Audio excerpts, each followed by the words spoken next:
estamos en el capítulo 6. No vamos a pasar ni un solo capítulo, sino que todos nos vamos a ir mirando con la ayuda del Señor, con más o menos sabiduría, pero con guía del Espíritu Santo.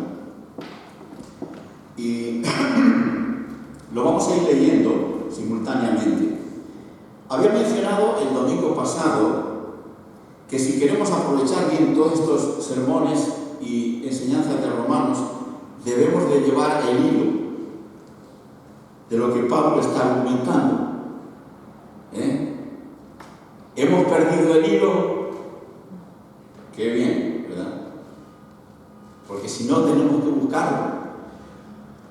Me acuerdo ahora mismo de que una vez un predicador dice que empezó estaba enseñando la palabra y llegó un momento que el hombre se quedó así como medio en blanco y dice: hermanos, he perdido el hilo de lo que estaba diciendo, ¿no? Y el hermano que estaba en la puerta, claro, él usó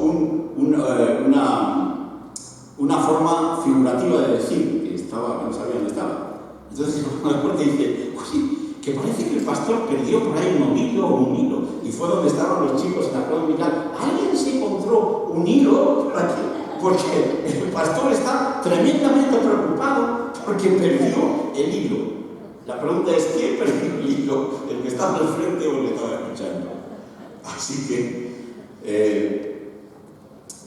¿por qué digo esto? Bueno, cada capítulo es una continuación del anterior, de tal forma que si perdí un poquito el hilo de lo que se dijo anteriormente, difícilmente me voy a enterar de lo que continúa aquí, porque todo es seguido. Pablo lo encontramos aquí en capítulos, pero es todo una continuación, ¿verdad? Y aquí lo que encontramos va a ser ni más ni menos las preguntas que van a venir por haber hablado en el capítulo 5 de cosas que van a venir unas preguntas. Y esto es lo que él ha estado diciendo hasta ahora. Al haber estado estudiando la justificación por fe y las bendiciones que se nos dan en esta nueva posición, Pablo, os acordáis que ha mencionado en el capítulo 5, en el versículo 20 y el 21, ha mencionado algo que van a surgir dos preguntas por esto. Dice: pero la ley se introdujo para que el pecado abundase, mas cuando el pecado abundó, sobreabundó la gracia, para que así como el pecado reinó para muerte, así también la gracia reine para la justicia, para vida eterna, mediante Jesucristo, Señor nuestro. Estas verdades que él ha dicho aquí van a hacer que surjan unas preguntas. El pecado ha reinado y dice que sobreabundó la gracia porque el pecado abundó. Entonces va a haber una serie de preguntas que Pablo se hace hipotéticamente, donde las vamos a leer en el capítulo 6, y es posible que estas preguntas se encuentren en el ambiente, y él en ese ambiente, en ese marco del capítulo 6, nos va a ayudar a entender esto. Cuando abundó el pecado, dice este versículo 20 que hemos leído, sobreabundó la gracia. Entonces viene una pregunta: ¿debemos de pecar más para que abunde la gracia? Es la pregunta que viene. Si la salvación es por fe solamente, ¿permite esto una vida indiferente a lo que yo pueda hacer o decir?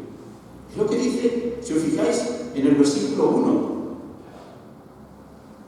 del capítulo 6. Surgen esas preguntas. ¿Qué pues diremos? ¿Perseveremos en el pecado para que la gracia abunde?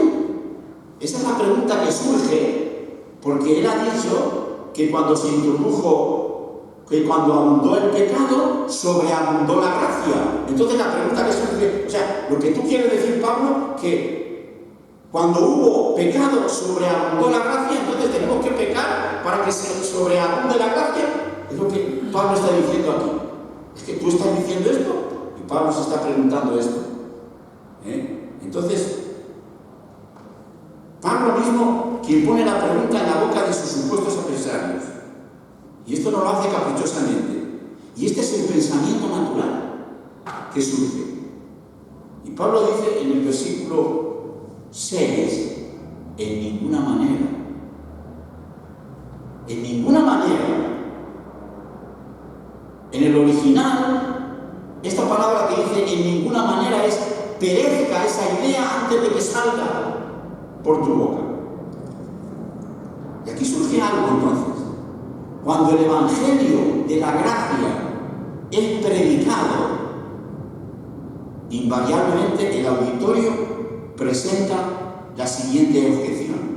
Cuando el Evangelio de gracia es presentado, surge siempre esa pregunta. Si todo lo que tengo que hacer para ser salvo es creer en Cristo, entonces ¿puedo vivir a mi entera voluntad? Si no tengo que hacer nada, ¿puedo vivir a mi entera voluntad? Bueno, este capítulo nos dice que esto es imposible. Esto es imposible. Y Pablo va a dar las razones de esto. En ninguna manera. Porque los que hemos muerto al pecado, ¿cómo viviremos aún en él? Los que hemos muerto al pecado. Nos dice en 1 Corintios, en el capítulo 2, en 2 Corintios 5:17 nos dice: de modo que si alguno está en Cristo, nueva criatura es, las cosas viejas pasaron, he aquí todas son hechas nuevas.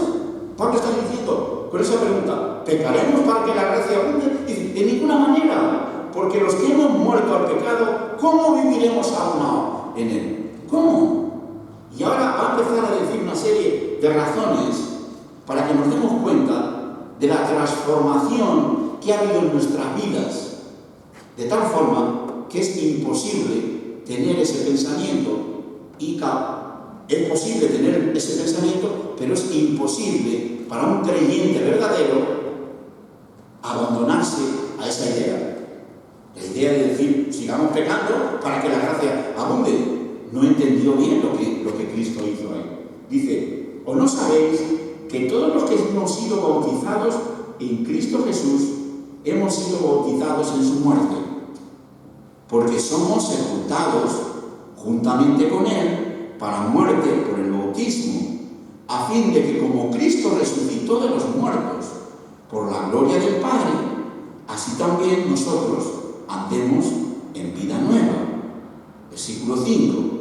Porque si fuimos plantados juntamente con Él en la semejanza de su muerte, y así también lo seremos en la de su resurrección, sabiendo esto, que nuestro viejo hombre fue crucificado juntamente con Él, para que el cuerpo del pecado sea destruido, a fin de que no sirvamos más al pecado, porque el que ha muerto ha sido justificado del pecado.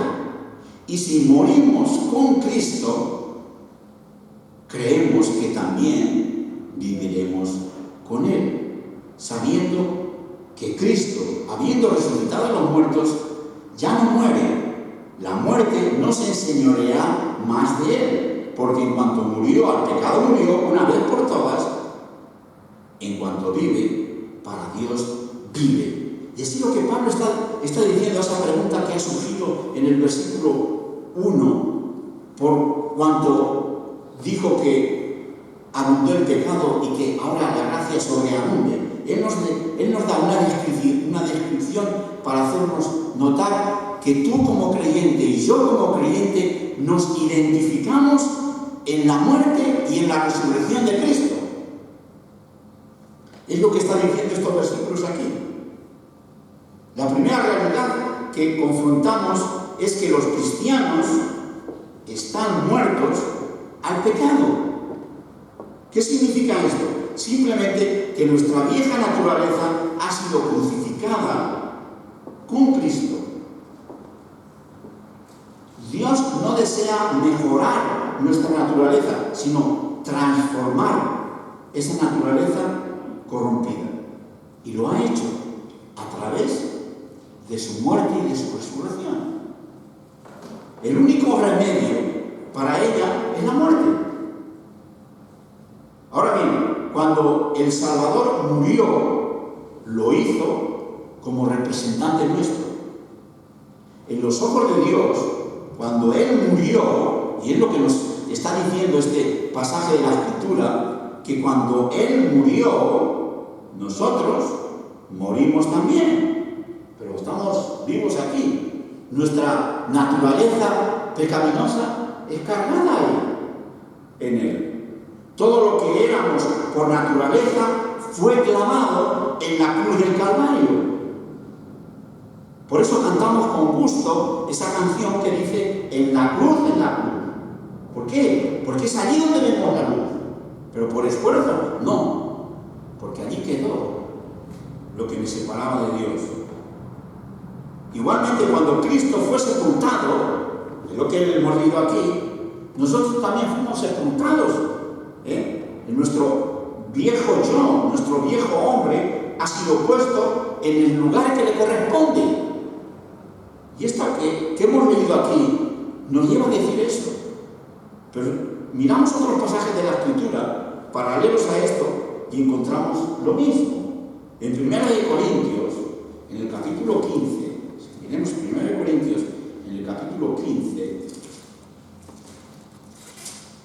en el versículo 22, 15, 22, nos dice: porque así como en Adán todos mueren, también en Cristo todos serán vivificados. Hay una realidad general. En Adán todos mueren. En Cristo, aquellos que pusimos la fe en Él, es efectiva para nosotros. Y vivimos en Él, porque Él murió por nosotros. Si miramos en Colosenses 2, en Colosenses, en el capítulo 2, en el versículo 13 y el versículo 14, encontramos lo mismo. Dice: y a vosotros, estando muertos en pecado y en la incircuncisión de vuestra carne, esto era nuestra posición anterior, era esta. Nuestra posición anterior era esta. Estábamos muertos en pecados, en delitos y pecados. Aunque la persona diga: bueno, comparado con otras personas, soy una buena persona, soy un buen esposo. Bueno, pero de acuerdo a lo que Dios dice, antes de estar sin Cristo, estábamos muertos en delitos y pecados. Aunque yo pueda tener un concepto bueno de mí mismo. Dice: pero ahora os dio vida juntamente con Él, perdonándoos todos vuestros pecados. Y dice: anulando el acta de los decretos que había contra nosotros, que nos era contraria, quitándola del medio y clavándola en la cruz. El acta de los decretos viene debajo del brazo de cualquier bebé, ¿verdad? Es el acta de los decretos que nos es contraria, que después se va a desarrollar con el tiempo. Eso quedó clavado en la cruz del Calvario. Ese acta que nos condenaba como pecadores, dice que en la cruz del Calvario quedó clavado. Es lo que nos dice en Colosenses, en este versículo. Y en el libro de los Gálatas nos viene a decir lo mismo. El apóstol Pablo también dice lo mismo en Gálatas 2:20. Él dice: con Cristo estoy juntamente crucificado, y ya no vivo yo, sino vive Cristo en mí, y lo que vivo ahora en la carne, lo vivo en la fe del Hijo de Dios, que me amó y murió por mí. Es la transformación que ha habido en nuestras vidas. La transformación está ahí, que a veces no puedo sentirla, a veces es oscuramente, no llegamos a comprenderla, pero es una realidad, mi hermana y mi hermano, tuya y mía. El hecho que a veces yo no llegue a comprenderla no me va a hacer menos hijo o hija de Dios. ¿Por qué? Porque el Señor nos conoce. El Señor nos conoce Y a veces hay momentos en nuestra vida como parece que esto no fuera real. Pero Dios quiere que tú sepas que a pesar de tus dudas y tus situaciones a veces bajas, Él nos ha transformado por la realidad de su Hijo. Aunque a veces yo, eso así, como si me levanto algún día mal, puede, pero no varía. Lo que Dios ha hecho por ti y por mí no cambia. No cambia, hermano y hermana. De tal forma que a veces tu pensamiento negativo con respecto a eso no va a durar mucho. El verdadero creyente le puede durar un día, 2 días, una semana, pero no va a durar mucho. Si lees las Escrituras y recuerda lo que Dios ha hecho por ti, no va a durar mucho la duda. Enseguida te vas a poner en orden. Fiseta, te vas a poner seta, te vas a poner en orden cuando tú leas lo que Dios ha hecho por ti. Y eso es lo que Pablo nos quiere decir aquí, en todo lo que hemos leído. El creyente está identificado por la fe con Cristo en todo el sentido de su muerte y resurrección, para ser habitación del Espíritu Santo. Ahora, la pregunta es esta: ¿cómo puede tal persona que ha conocido esto aprovecharse de la gracia para seguir pecando impunemente? Esto no puede ser. Esto se supone de no haber entendido o quizás no haber nacido de nuevo, o no haber apropiado en mi vida de estas realidades que Dios me da. O sea que por eso Pablo está diciendo, ni se te pase por la cabeza esta pregunta. Porque si te pasa por la cabeza esta pregunta, ¿podemos seguir pecando para que la gracia abunde? Es señal de que no ha habido un nacimiento en ti. Que Pablo está dando la contestación a la pregunta esta. Y a veces los cristianos, cuando hacemos...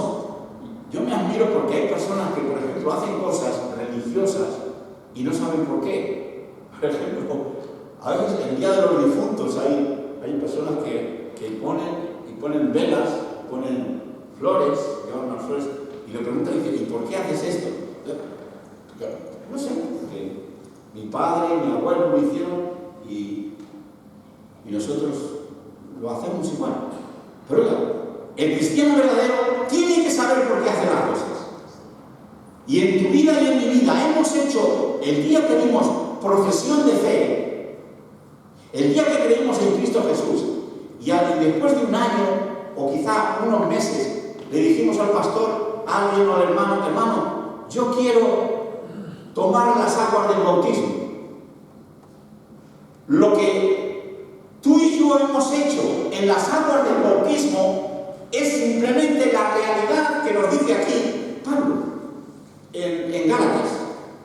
El bautismo no es ni más ni menos que una foto de lo que ha sido tu vida y mi vida. Hemos sido, cuando somos bautizados, ¿cómo lo hacemos? Somos inmersados en agua. ¿Por qué en agua? Bueno, porque es una forma de decir que el agua sepulta mi vida y yo después resucito a nuestra nueva vida. Lo que estoy diciendo ahí, cuando yo me bautismo, no es que el bautismo me va a hacer cristiano, no, sino el bautismo es la realidad de lo que ha experimentado en mi vida. He muerto con Cristo, por eso bajo al agua, y cuando salgo he resucitado con Cristo a una nueva vida. ¿Sigo siendo Valentín, o sigo siendo Clide, o sigo siendo Tomás? Sí, pero la transformación interna es lo que Dios ha hecho en mí, y el bautismo es un símbolo de lo que Dios ha hecho. Eso es, y es lo que Pablo está diciendo aquí. Por eso, fijaros, dice, ¿o no sabéis que todos los que hemos sido bautizados en Cristo Jesús hemos sido bautizados en su muerte? Porque somos sepultados juntamente con Él para muerte por el bautismo, a fin de que como Cristo resucitó de los muertos por la gloria del Padre, así nosotros también andemos en nueva vida. Es un símbolo de lo que Dios ha hecho en mi vida. Y es lo que por eso Pablo menciona el versículo 3, 4 de Romanos, dándonos lo que los cristianos hacemos cuando es un bautismo. No porque el bautismo me hace cristiano, sino es un testimonio público de fe de lo que ha sido efectuado en mi vida. De nada sirve tener ese bautismo si no se ha sido efectuado la realidad de la muerte y resurrección de Cristo en mí. Eso sencillamente es un testimonio público de fe. Bueno, y aquí lo canta Pablo en los versículos 3, 4 y 5. Esto es lo que nos... muertos al pecado, y por tanto el pecado, dice, no tiene señorío sobre nosotros. Es decir, el bautismo anuncia al mundo una realidad que acontece en la vida del creer, morir al pecado para andar en novedad de vida. Y el bautismo es el testimonio público de una relación ya existente. El bautismo no es el medio para efectuar nuestra unión con Cristo, es algo de lo cual ha sido efectuado en nuestras vidas, al morir en Él y al resucitar en Él. Esto es lo que Pablo está diciendo desde el versículo 1, contestando a la pregunta del versículo 1, es lo que está diciendo hasta los versículos 10 que hemos leído, porque en cuanto murió, al pecado murió una vez por todas, mas en cuanto vive, para Dios vive. Esta es la posición tuya y mía como creyentes de Cristo. Esto es. Esta es la posición que tenemos en Él. En Romanos, está en diferentes lugares donde hemos mirado. Ahora, desde el versículo 11 en adelante, esa posición que tengo en Cristo se tiene que desarrollar en el día a día. Y es lo que vemos del versículo 11 al versículo 14, que sería la vida práctica del creyente. Eso ha sido efectuado en nuestra vida. Ahora, ¿cómo me muevo yo en mi hogar, en mis relaciones con los demás? Vamos a ver lo que Pablo quiere decirnos aquí. Dice, en el versículo 11, así también vosotros, considerados muertos al pecado, pero vivos para Dios en Cristo Jesús, Señor nuestro. No reine pues el pecado en vuestro cuerpo mortal, de modo que lo obedezcáis en sus concupiscencias. Versículo 13, ni tampoco presentéis vuestros miembros al pecado como instrumentos de iniquidad, sino que prestad vosotros mismos a Dios como vivos de entre los muertos y vuestros miembros a Dios como instrumentos de justicia. Aquí está desarrollando lo que es la vida del creyente. No basta con decir, estoy posicionado en Cristo, ante los ojos de Dios, basta. Pero en mi vida diaria, como habíamos estudiado hace 2 domingos atrás, la justificación por fe vertical ante Dios es a través de Cristo. Pero ahora, en mi relación con mis coiguales, hay un llamado a vivir esa realidad. En la relación con las personas que me muevo. Este versículo 11, por ejemplo, no tiene que ver directamente con crisis espirituales especiales, sino más bien con las decisiones que se nos presentan en la vida diaria de cada uno. Y esas decisiones nos exigen una rápida decisión, valga la redundancia. A diario tenemos que tomar decisiones. A veces son más importantes o menos importantes. Decisiones que van a afectar a mí personalmente, que van a afectar a la vida familiar tuya, que va a afectar al núcleo donde estás. Decisiones. Cada día tenemos que tomar decisiones. La decisión más sencilla quizá es que cuando suena el despertador, pues te tienes que levantar y tienes que ir quizá a un trabajo. Bueno, es una decisión que has tenido que hacer. No te vas a poner a tomar la decisión y vas a pensar, ¿qué hago? ¿Voy? ¿No voy? ¿Voy? ¿No voy? Seguro que sea así. Al final, hay decisiones que se tienen que tomar. Las tomas y sales. Si no las tomas, pues vas a tener unas consecuencias. Si las tomas, a va a tener. Quiere decirse que en nuestra vida diaria vamos a tomar decisiones. A veces en nuestro hogar, en nuestros trabajos, en la tarea que nos envuelve, en la comunión en la iglesia, en mi trato con mi familia, nos enfrentamos con ocasiones en las cuales hemos de elegir entre hacer esto, decir esto o hacer otra cosa. Nos hemos encontrado a veces en llevar a cabo este esfuerzo o abandonarlo, entre conceder perdón si alguien nos ofendió o mantener rencor, en el recuerdo de cosas que quizá nos hicieron o en el olvido de ellas, en esas supuestas cosas. Están ahí en nuestro día a día.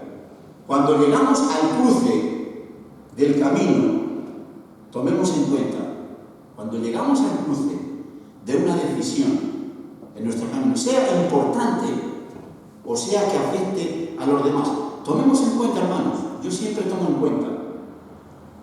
En la decisión que voy a tomar, hay algunas decisiones que levantarme de la cama o estar allí no tiene que ver mucho, pero en otras decisiones es importante conocer que hemos muerto al pecado en Cristo y que vivimos para Dios. En una decisión que quizá algo que nos hicieron, quizá algo que nos molestó, mi reacción ante eso, yo tengo que preguntarme, oye, yo he muerto al pecado en Cristo y vivo para con Dios.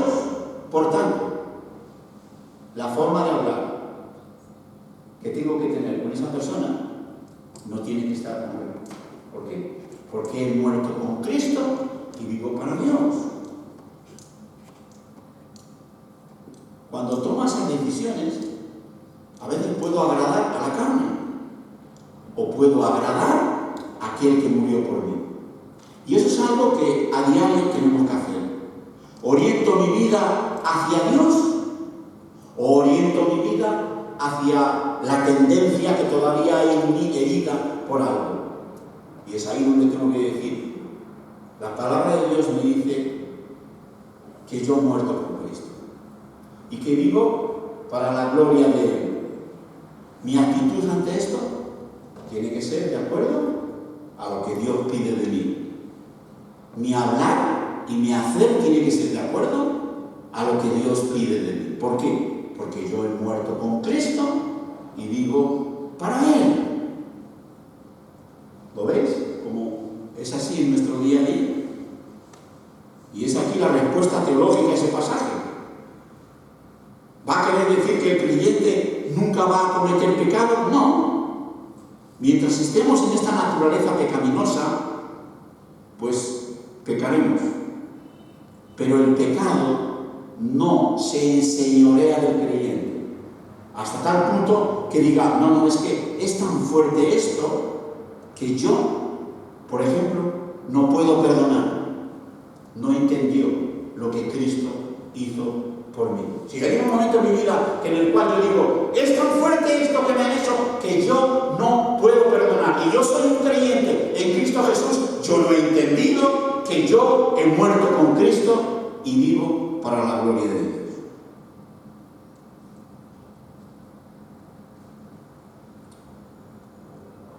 Versículo 14 nos dice lo siguiente. Versículo 14. Porque el pecado no se enseñorea de vosotros, pues no estáis bajo la ley, sino bajo la gracia. Qué interesante este versículo. Es muy natural que en todos los ambientes religiosos que el hombre piense que la mejor forma de vencer el pecado es por medio de una buena ley que señale lo que debemos hacer o lo que debemos evitar. Y a veces en el trabajo estoy viendo que están poniendo una cantidad de reglas cada día más reglas. Y cuanto más reglas sacan, más reglas de reglas tienen que sacar. Y es así. El sistema legal no me capacita, no me habilita. Su responsabilidad es enseñarme lo que está mal. Y esta es su función.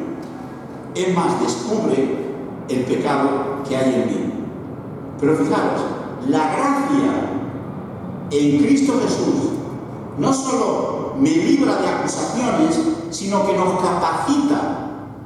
La gracia en Cristo Jesús nos capacita a través del Espíritu Santo en nosotros, al habernos identificado con Cristo, de tal forma que pueda andar de acuerdo al mandamiento de Dios en mi vida. Por eso dice que ya no es la ley lo que te lleva, sino la gracia, porque la gracia de Jesucristo en ti te capacita. ¿Para qué? Para vivir de acuerdo al mandamiento de Dios en tu vida y en mi vida. Si no, imposible. Si no, imposible.